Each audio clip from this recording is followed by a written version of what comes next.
I need to tell you about something that happened to my friend Sarah last year. Her father died suddenly.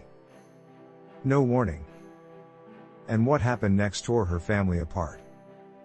Not because of grief, but because of one missing piece of paper. Here's what most people don't realize.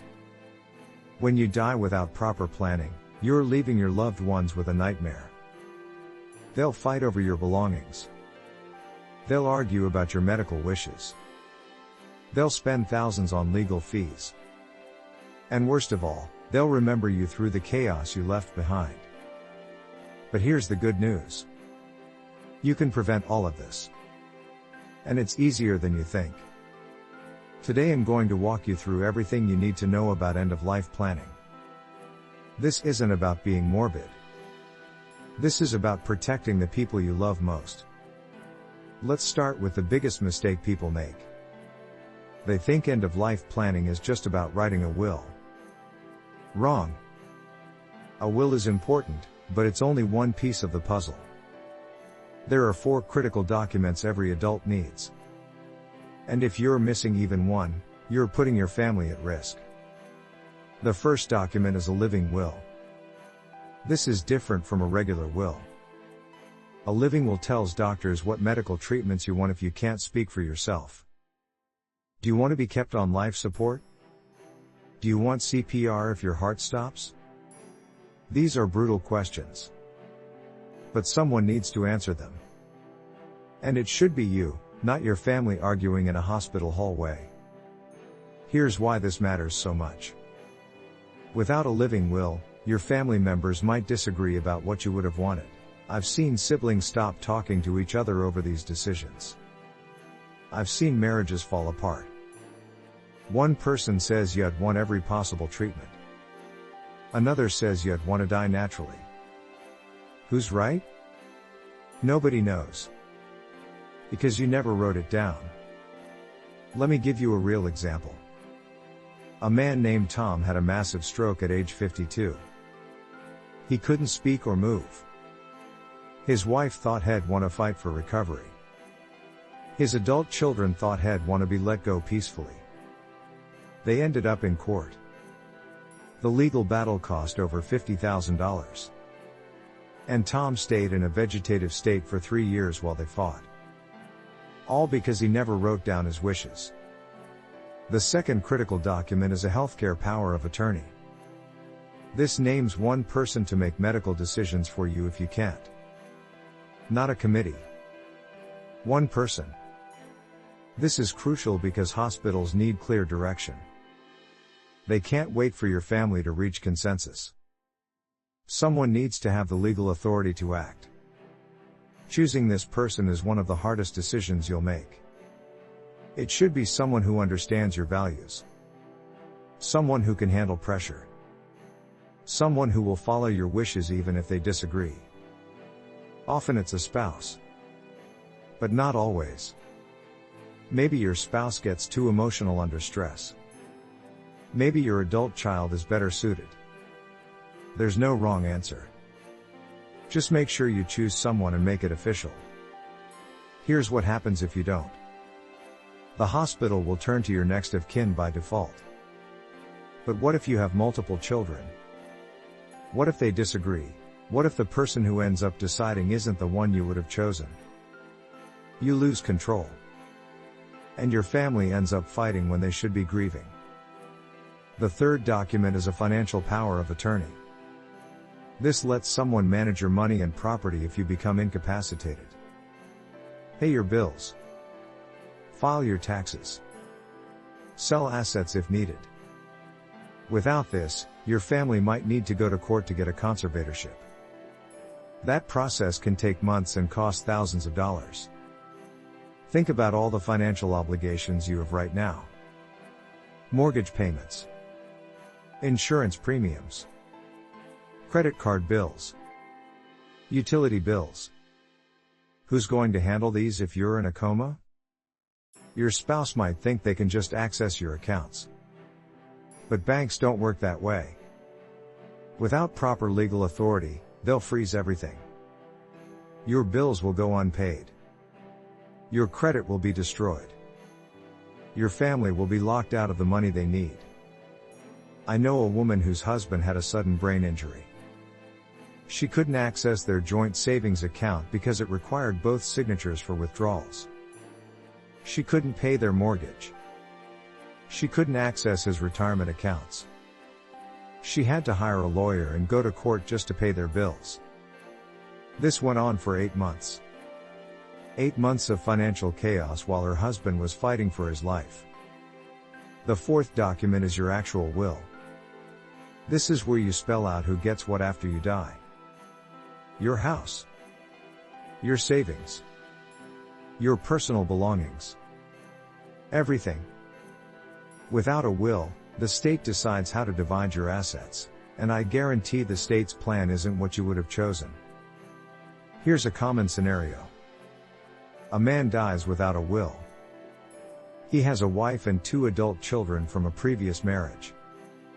In many states, the law says his wife gets half and his children split the other half. But maybe he wanted his wife to get everything. Or maybe he wanted his children to get more. Without a will, his wishes don't matter. The law decides.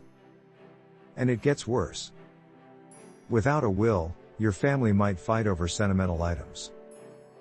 Who gets grandma's ring? Who gets dad's guitar? These items might not be worth much money, but they're priceless to your loved ones. A will lets you decide who gets what. It prevents arguments.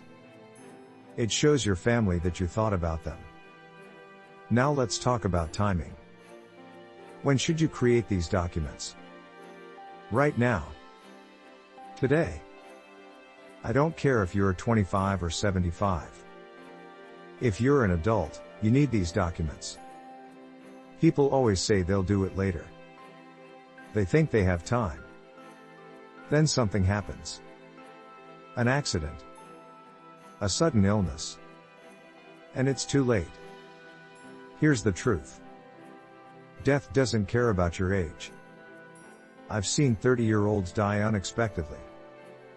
I've seen healthy people get devastating diagnoses. You cannot predict when you'll need these documents. So you need to have them ready now. Not next month. Not next year. Now. Let me address the cost concern. Yes, you can hire an estate planning attorney. That might cost anywhere from $500 to $3,000 depending on your situation. But you can also use online legal services for much less.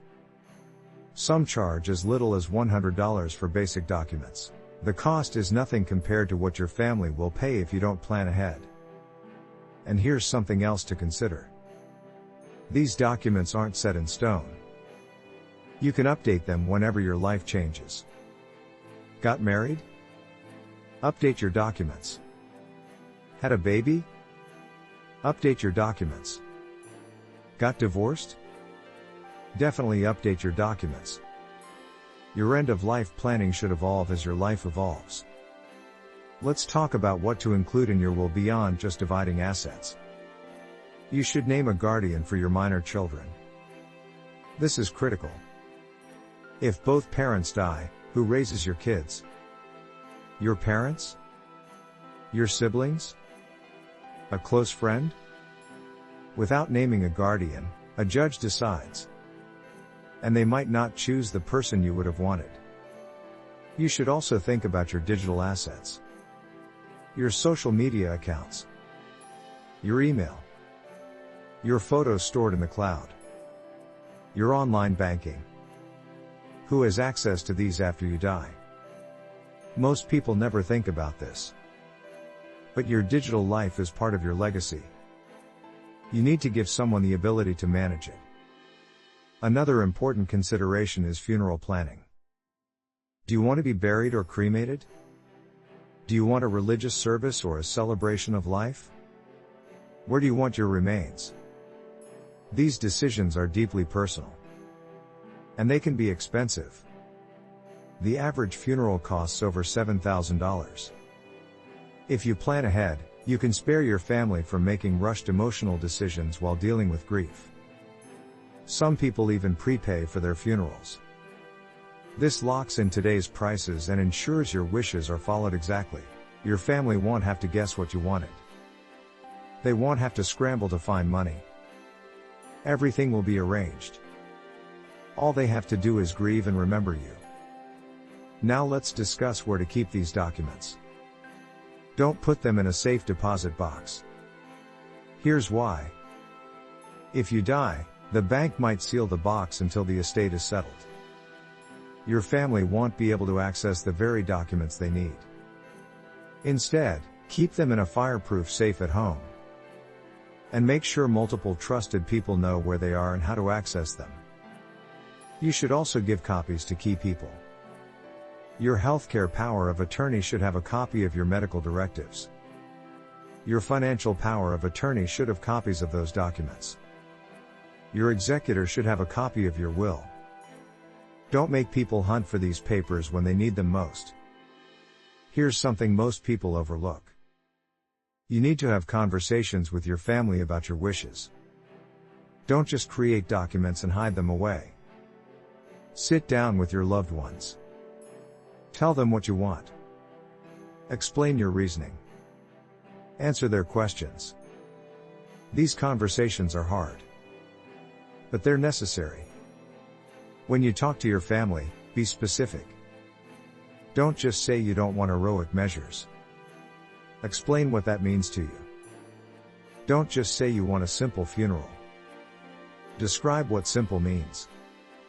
The more details you provide, the easier you make it for your family to honor your wishes. Let me share one more story. A woman named Linda created all the right documents, but she never told her family about them.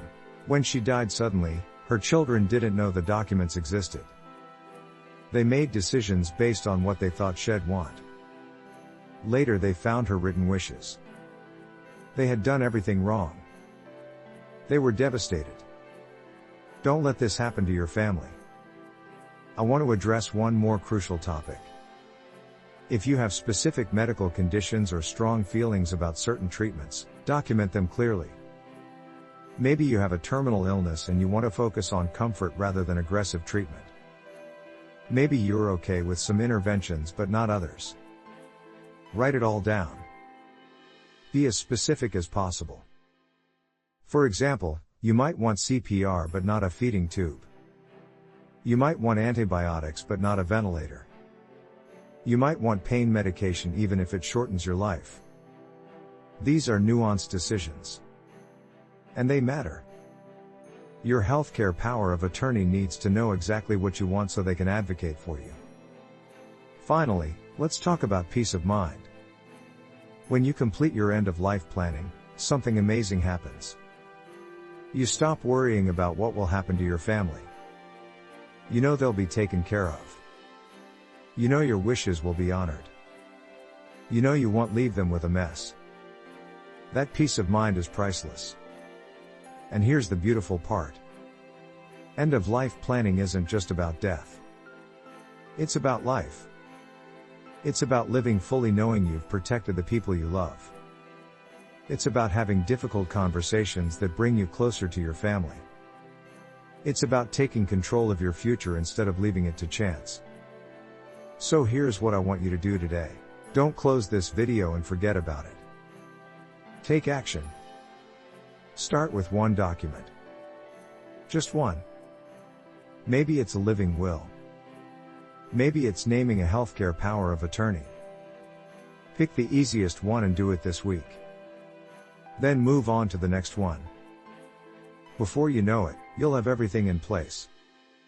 Remember Sarah's father from the beginning of this video? His family is still dealing with the aftermath 3 years later. They've spent over $80,000 in legal fees. 2 of his children aren't speaking. His wife had a nervous breakdown from the stress. All because he never spent a few hours planning ahead. Don't let that be your legacy. Don't leave your family with chaos and conflict. Give them the gift of clarity. Give them the gift of knowing exactly what you wanted. Give them the gift of being able to grieve without fighting. Your end-of-life planning is one of the most loving things you can do for your family. It shows you care about their well-being even after you're gone. It proves you thought about their needs. It demonstrates your love in the most practical way possible. So please, don't wait. Start today. Your future self and your family will thank you.